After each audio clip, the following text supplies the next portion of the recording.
नमस्कार। आइए सुनते हैं प्रेमचंद की लिखी कहानी दुर्गा का मंदिर। बाबू ब्रजनाथ कानून पढ़ने में मग्न थे और उनके दोनों बच्चे लड़ाई करने में। श्यामा चिल्लाती कि मुन्नू मेरी गुड़िया नहीं देता।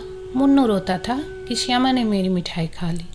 ब्रजनाथ ने क्रुद्ध होकर भामा से कहा, तुम इन दुष्टों को यहाँ से हटाती हो कि नहीं तो मैं एक एक की खबर लेता हूँ। भामा चूल्हे में आग जला रही थी। बोली, अरे तो अब क्या संध्या को भी पढ़ते ही रहोगे? जरा दम तो ले लो। ब्रजनाथ, उठा तो न जाएगा, बैठी बैठी वहीं से कानून बघारेगी। अभी एक आध को पटक दूंगा तो वहीं से गरजती हुई आओगी कि हाय हाय मेरे बच्चे को मार डाला। भामा, तो मैं कुछ बैठी या सोई तो नहीं हूँ। जरा एक घड़ी तुम ही लड़कों को बहलाओगे तो क्या होगा? कुछ मैंने ही तो उनकी नौकरी नहीं लिखाई। ब्रजनाथ से कोई जवाब न देते बन पड़ा। क्रोध पानी के समान बहाव का मार्ग न पाकर और भी प्रबल हो जाता है। यद्यपि ब्रजनाथ नैतिक सिद्धांतों के ज्ञाता थे, पर उनके पालन में इस समय कुशल न दिखाई दी। मुद्दई और मुद्दाले दोनों को एक ही लाठी आंका और दोनों को रोते चिल्लाते छोड़ कानून का ग्रंथ बगल में दबा कॉलेज पार्क की राह ली। सावन का महीना था। आज कई दिन के बाद बादल हटे थे। हरे भरे वृक्ष सुनहरी चादर ओढ़े खड़े थे। मृदु समीर सावन का राग गाता था और बगुले डालियों पर बैठे हिंडोले झूल रहे थे। ब्रजनाथ एक बेंच पर आ बैठे और किताब खोली, लेकिन इस ग्रंथ की अपेक्षा प्रकृति ग्रंथ का अवलोकन अधिक चित्ताकर्षक था। कभी आसमान को पढ़ते थे, कभी पत्तियों को, कभी छविमयी हरियाली को और कभी सामने मैदान में खेलते हुए लड़कों को। एकाएक उन्हें सामने घास पर कागज की एक पुड़िया दिखाई दी। माया ने जिज्ञासा की आड़ में, चलो देखें इसमें क्या है। बुद्धि ने कहा, तुमसे मतलब, पड़ी रहने दो। लेकिन जिज्ञासा रूपी माया की जीत हुई। ब्रजनाथ ने उठकर पुड़िया उठा ली। कदाचित किसी के पैसे पुड़िया में लिपटे गिर पड़े हैं। खोल कर देखा, सावरेन थे। गिना, पूरे 8 निकले। कुतूहल की सीमा न रही। ब्रजनाथ की छाती धड़कने लगी। 8 सावरेन हाथ में लिए सोचने लगे, इन्हें क्या करूं? अगर यहीं रख दूं तो न जाने किसकी नज़र पड़े, ना मालूम कौन उठा ले जाए। नहीं, यहाँ रखना उचित नहीं। चलो थाने में इत्तला कर दूं और ये सावरेन थानेदार को सौंप दूं। जिसके होंगे वह आप ले जाएगा, या अगर उसको न भी मिले तो मुझ पर कोई दोष न रहेगा। मैं तो अपने उत्तरदायित्व से मुक्त हो जाऊंगा। माया ने पर्दे के आड़ से मंत्र मारना शुरू किया। वह थाने नहीं गए। सोचा, चलूं भामा से एक दिल लगी करूं। भोजन तैयार होगा, कल इत्मीनान से थाने जाऊंगा। भामा ने सावरेन देखे तो हृदय में एक गुदगुदी सी हुई। पूछा, किसकी है? ब्रजनाथ, मेरी। भामा, चलो कहीं हो ना। ब्रज, पड़ी मिली है। भामा, झूठ बात। ऐसे ही भाग्य के बली हो तो सच बताओ, कहाँ मिली, किसकी है? ब्रजनाथ, सच कहता हूँ, पड़ी मिली है। भामा, मेरी कसम। ब्रज, तुम्हारी कसम। भामा गिन्नियों को पति के हाथ से छीनने की चेष्टा करने लगी। ब्रजनाथ ने कहा, क्यों छीनती हो? भामा, लाओ मैं अपने पास रख लूं। ब्रजनाथ, रहने दो, मैं इसकी इत्तला करने थाने जाता हूँ। भामा का मुख मलिन हो गया। बोली, पड़े हुए धन की क्या इत्तला? ब्रजनाथ, हाँ और क्या, इन 8 गिन्नियों के लिए ईमान बिगाड़ूंगा। भामा, अच्छा तो सवेरे चले जाना, इस समय जाओगे तो आने में देर होगी। ब्रजनाथ ने भी सोचा, यही अच्छा। थाने वाले रात को तो कोई कार्रवाई करेंगे नहीं। जब अशरफियों को पड़ा ही रहना है, तब जैसे थाना वैसे मेरा घर। गिन्नियाँ संदूक में रख दी। खा पी कर लेटे तो भामा ने हंसकर कहा, आया धन क्यों छोड़ते हो? लाओ मैं अपने लिए एक गुल्लू बंद बनवा लूँ, बहुत दिनों से जी तरस रहा है। माया ने इस समय हास्य का रूप धारण किया।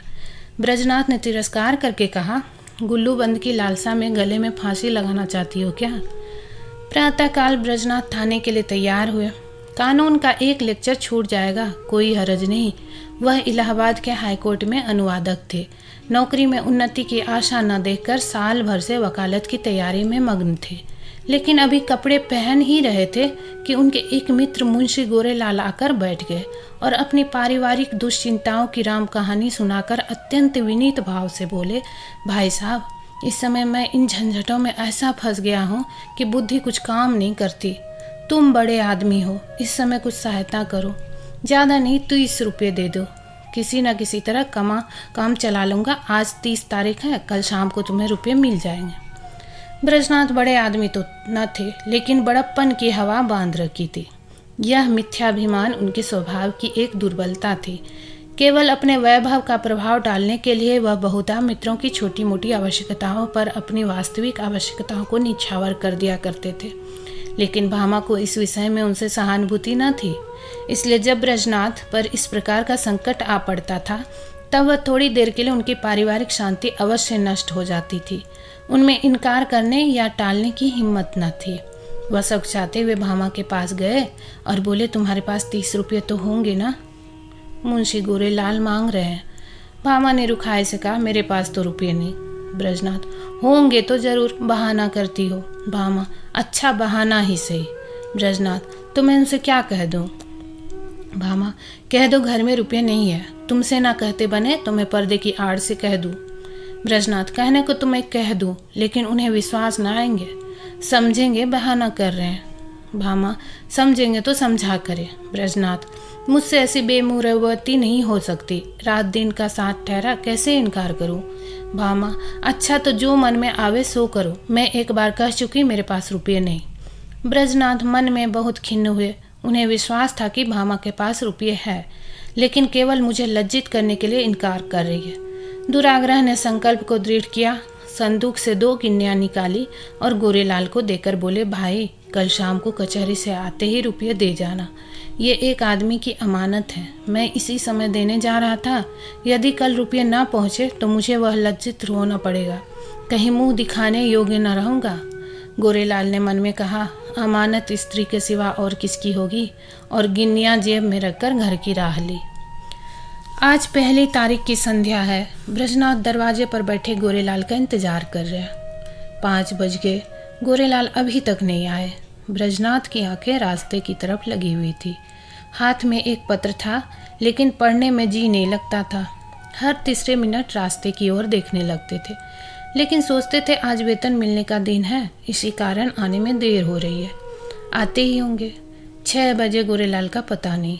कचहरी के कर्मचारी एक एक करके चले आ रहे थे।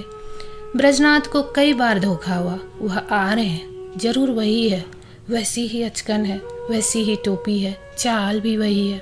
हाँ वही है, इसी तरफ आ रहे हैं। अपने हृदय से एक बोझ सा उतरता मालूम हुआ, लेकिन निकट आने पर ज्ञात हुआ कि कोई और है। आशा की कल्पित मूर्ति दुराशा में बदल गई। ब्रजनाथ का चित्त खिन्न होने लगा। वह एक बार कुर्सी से उठे, बरामदे की चौखट पर खड़े हो सड़क पर दोनों तरफ निगाह दौड़ाई। कहीं पता नहीं। 2-3 बार दूर से आते हुए इक्कों को देखकर गोरेलाल को भ्रम हुआ। आकांक्षा की प्रबलता। 7 बजे चिराग जल गए। सड़क पर अंधेरा छाने लगा। ब्रजनाथ सड़क पर उद्विग्न भाव से टहलने लगे। इरादा हुआ गोरेलाल के घर चलो। उधर कदम बढ़ाया, लेकिन हृदय कांप रहा था कि कहीं वह रास्ते में आते हुए न मिल जाए तो समझे कि थोड़े से रुपये के लिए इतने व्याकुल हो गया है। थोड़ी ही दूर गए कि किसी को आते देखा। भ्रम हुआ गोरेलाल है। मुड़े और सीधे बरामदे में आकर दम लिया, लेकिन फिर वही धोखा, फिर वही भ्रांति। तब सोचने लगे कि इतनी देर क्यों हो रही है। क्या अभी तक वह कचहरी से ना आए होंगे? ऐसा कदापि नहीं हो सकता है। उनके दफ्तर वाले मुद्दत हुई निकल गए। बस 2 बातें हो सकती है। या तो उन्होंने कल आने का निश्चय कर लिया, समझे होंगे रात को कौन जाए, या जानबूझकर बैठे होंगे, देना ना चाहते होंगे। उस समय उनको गरज थी, इस समय मुझे गरज है।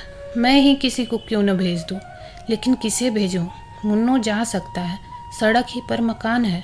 यह सोचकर कमरे में गए, लैंप जलाया और पत्र लिखने बैठे। मगर आंखें द्वार ही की ओर लगी हुई थी।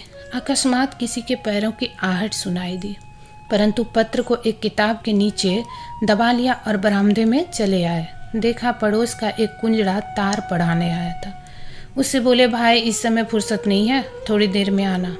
उसने कहा, बाबूजी घर भर के आदमी घबराए हैं, जरा एक निगाह देख लीजिए। निदान ब्रजनाथ ने झुंझला कर उसके हाथ से तार ले लिया और सरसरी नज़र से देख कर बोले, कलकत्ते से आया है, माल नहीं पहुंचा। कुंजड़े ने डरते डरते कहा, बाबूजी इतना और देख लीजिए, किसने भेजा है। इस पर ब्रजनाथ ने तार फेंक दिया और बोले, मुझे इस वक्त फुर्सत नहीं है। 8 बज गए। ब्रजनाथ को निराशा होने लगी। मुन्नू इतनी रात बीते नहीं जा सकता। मन में निश्चय किया, आज ही जाना चाहिए। बाला से बुरा मानेंगे, इसकी कहाँ तक चिंता करूं। स्पष्ट कह दूंगा मेरे रुपये दे दो। भलमानसी भलमानसों से निभाई जा सकती, ऐसे धूर्तों के साथ भलमानसी का व्यवहार करना मूर्खता है। अचकन पहनी घर में जाकर भामा से कहा, जरा एक काम से बाहर जाता हूँ, किवाड़े बंद कर लो। चलने के तो चले, लेकिन पग पग पर रुकते जाते थे। गोरेलाल का घर दूर से दिखाई दिया, लैंप जल रहा था। ठिठक गए और सोचने लगे, चलकर क्या कहूँगा। कहीं उन्होंने जाते जाते रुपये निकाल कर दे दिए और देर के लिए क्षमा मांगी तो मुझे बड़ी झेप होगी। वह मुझे क्षुद्र, ओछा, धैर्यहीन समझेंगे। नहीं, रुपयों की बातचीत ही क्यों करूं। कहूँगा, भाई घर में बड़ी देर से पेट दर्द कर रहा है, तुम्हारे पास पुराना तेज सिरका तो नहीं है। मगर नहीं, यह बहाना कुछ भद्दा सा प्रतीत होता है। साफ कलई खुल जाएगी। इस झंझट की जरूरत ही क्या है। वह मुझे देखकर आप ही समझ जाएंगे। इस विषय में बातचीत की कुछ नौबत ही ना आवेगी। ब्रजनाथ इसी उधेड़बुन में आगे बढ़ते चले जाते थे। जैसे नदी में लहरें चाहे किसी ओर चले, धारा अपना मार्ग नहीं छोड़ती है। गोरेलाल का घर आ गया। द्वार बंद था। ब्रजनाथ को उन्होंने पुकारने का साहस ना हुआ। समझे खाना खा रहे होंगे। दरवाजे के सामने से निकले और धीरे धीरे टहलते हुए 1 मील तक चले गए। 9 बजने की आवाज़ कान में आई। गोरेलाल भोजन कर चुके होंगे, यह सोचकर लौट पड़े। लेकिन द्वार पर पहुंचे तो अंधेरा था। वह आशा रूपी दीपक बुझ गया था। 1 मिनट तक दुविधा में खड़े रहे। क्या करूं? अभी बहुत सवेरा है, इतनी जल्दी थोड़े ही सो गए होंगे। दबे पांव बरामदे पर चढ़े। द्वार पर कान लगाकर सुना। चारों ओर ताक रहे थे, कहीं कोई देख न ले।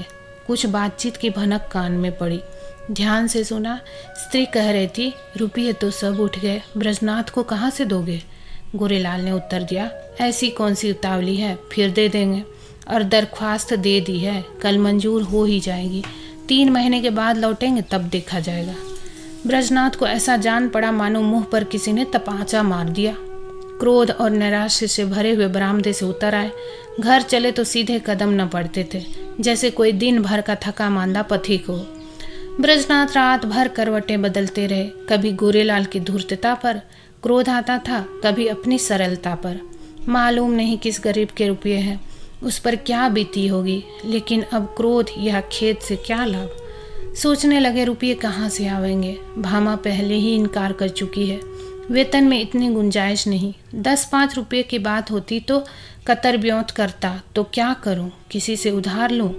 मुझे कौन देगा? आज तक किसी से मांगने का संयोग नहीं पड़ा।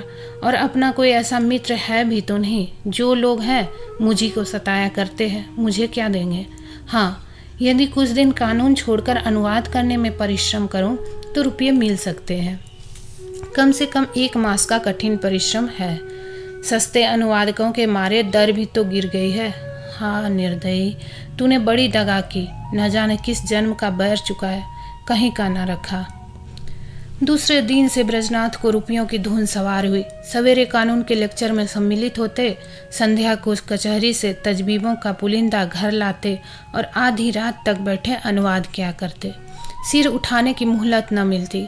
कभी 1-2 भी बज जाते। जब मस्तिष्क बिल्कुल शिथिल हो जाता तब विवश होकर चारपाई पर रहते। लेकिन इतने परिश्रम का अभ्यास न होने के कारण कभी कभी सिर में दर्द होने लगता, कभी पाचन क्रिया में विघ्न पड़ जाता, कभी ज्वर चढ़ाता। 30 पर भी वह मशीन की तरह काम में लगे रहते। भामा कभी कभी झुंझला कर कहती, अजी लेट भी रहो, बड़े धर्मात्मा बने हो। तुम्हारे जैसे 10-5 आदमी और होते तो संसार का काम ही बंद हो जाता। ब्रजनाथ इस बाधाकारी व्यंग का उत्तर न देते। दिन निकलते ही फिर वही चरखा ले बैठते। यहाँ तक कि 3 सप्ताह बीत गए और 25 रुपये हाथ आ गए। ब्रजनाथ सोचते थे 2-3 दिन में बेड़ा पार है। लेकिन 21वें दिन उन्हें प्रचंड ज्वर चढ़ाया और 3 दिन तक न उतरा। छुट्टी लेनी पड़ी। सैया सेवी बन गए। भादों का महीना था। भामा ने समझा पित्त का प्रकोप है। लेकिन जब 1 सप्ताह तक डॉक्टर की औषधि सेवन करने पर भी ज्वर न उतरा तब घबराए। ब्रजनाथ प्रायः ज्वर में बकझक भी करने लगते। भामा सुनकर डर के मारे कमरे से भाग जाती। बच्चों को पकड़कर दूसरे कमरे में बंद कर देती। अब उसे शंका होने लगी थी कि कहीं यह कष्ट उन्हीं रुपयों के कारण तो नहीं भोगना पड़ रहा है। कौन जाने रुपये वाले ने कुछ कर धर दिया हो। जरूर यही बात है, नहीं तो औषधि से लाभ क्यों नहीं होता। संकट पड़ने पर हर धर्म भीरू हो जाते हैं, औषधियों से निराश होकर देवताओं की शरण लेते हैं। भामा ने भी देवताओं की शरण ली। वह जन्माष्टमी, शिवरात्रि और तीज के सिवा कोई व्रत न रखती थी। इस बार उसने नवरात्रा का कठिन व्रत शुरू किया। 8 दिन पूरे हो गए। अंतिम दिन आया। प्रभात का समय था। भामा ने ब्रजनाथ को दवा पिलाई और दोनों बालकों को लेकर दुर्गा जी की पूजा करने के लिए चली। उनका हृदय आराध्य देवी के प्रति श्रद्धा से पूर्ण परिपूर्ण था। मंदिर के आंगन में पहुंची।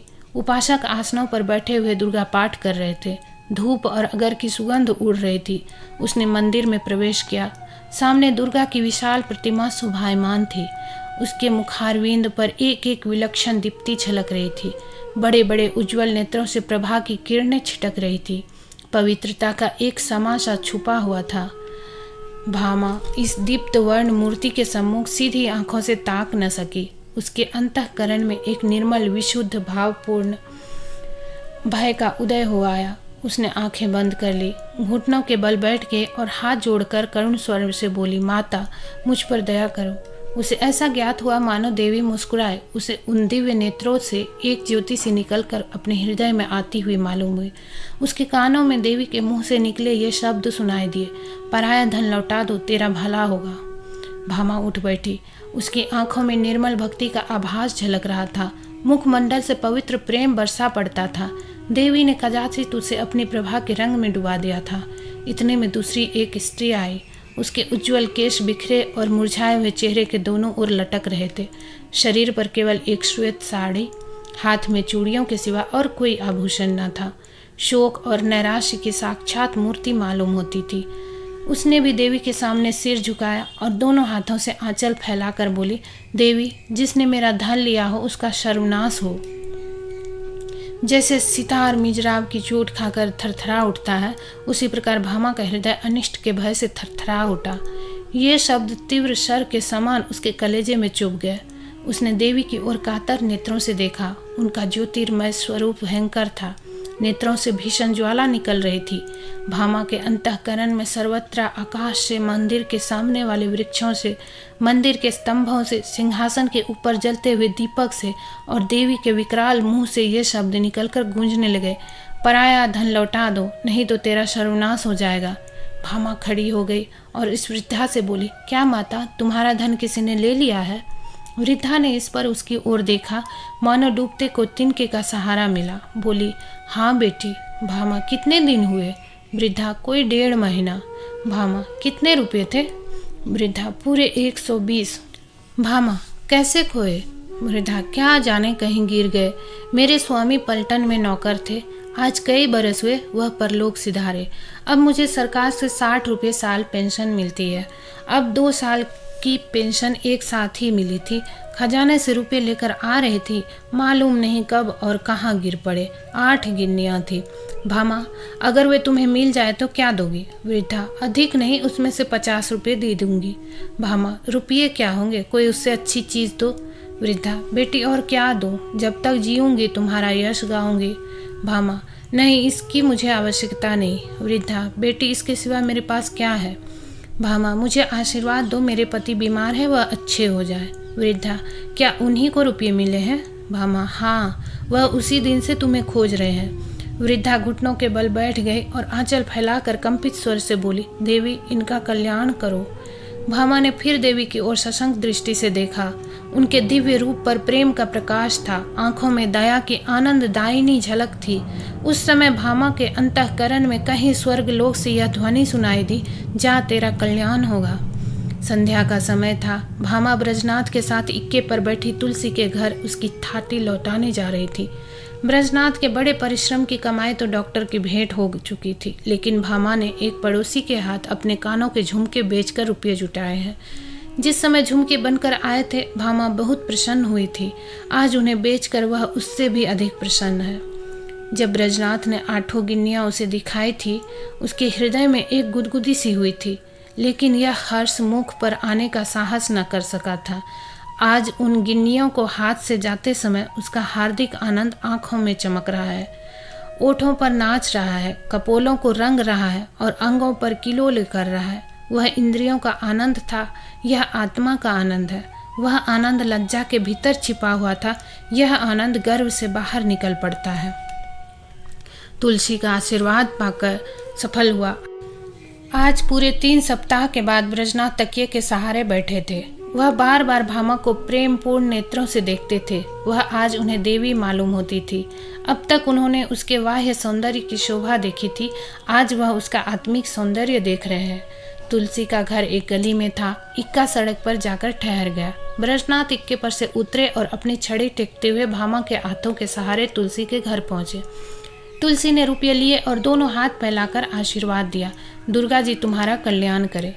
तुलसी का वर्णहीन मुख वैसे ही खिल गया जैसे वर्षा के पीछे वृक्षों की पत्तियां खिल जाती है। सिमटा हुआ अंग फैल गया, गालों की झुर्रियां मीटती दिख पड़ी। ऐसा मालूम होता था मानो उसका कायाकल्प हो गया। वहां से आकर ब्रजनाथ अपने द्वार पर बैठे थे। गोरेलाल आकर बैठ गए। ब्रजनाथ ने मुंह फेर लिया। गोरेलाल बोले, भाई साहब कैसी तबीयत है? ब्रजनाथ, बहुत अच्छी तरह हूँ। गोरेलाल, मुझे क्षमा कीजिएगा, मुझे इसका बहुत दुख खेद है कि आपके रुपये देने में इतना विलंब हुआ। पहली तारीख ही को घर से एक आवश्यक पत्र आ गया और मैं किसी तरह 3 महीने की छुट्टी लेकर घर भागा। वहाँ की विपत्ति कथा कहूँ तो समाप्त ना हो, लेकिन आपकी बीमारी का शोक समाचार सुनकर आज भागा चला आ रहा हूँ। ये लीजिए रुपये हाजिर है। इस विलंब के लिए अत्यंत लज्जित हूँ। ब्रजनाथ का क्रोध शांत हो गया। विनय में कितनी शक्ति है। बोले, जी हाँ, बीमार तो था लेकिन अब अच्छा हो गया हूँ। आपको मेरे कारण बेहद कष्ट उठाना पड़ा। यदि इस समय आपको असुविधा हो तो रुपये फिर दे दीजिएगा। मैं अब उत्तीर्ण हो गया हूँ, कोई जल्दी नहीं है। गोरेलाल विदा हो गए तो ब्रजनाथ रुपये लिए और भीतर आए और भामा से बोले, ये लो अपने रुपये। गोरेलाल दे गए। भामा ने कहा, ये मेरे नहीं हैं, तुलसी के हैं। एक बार पराया धन लेकर सीख गए ब्रज। लेकिन तुलसी के पूरे रुपये तो दे दिए गए। भामा, दे दिए तो क्या हुआ, ये उसके आशीर्वाद की न्योछावर है। ब्रजनाथ, कान के झुमके कहाँ से आवेंगे? भामा, झुमके ना रहेंगे ना सही, सदा के लिए कान तो हो गए। दोस्तों, आशा करती हूँ कि कहानी आपको अच्छी लगी होगी। ऐसी ही कहानियाँ लेकर अगली वीडियो में फिर हाजिर होती हूँ। तब तक के लिए बहुत बहुत धन्यवाद।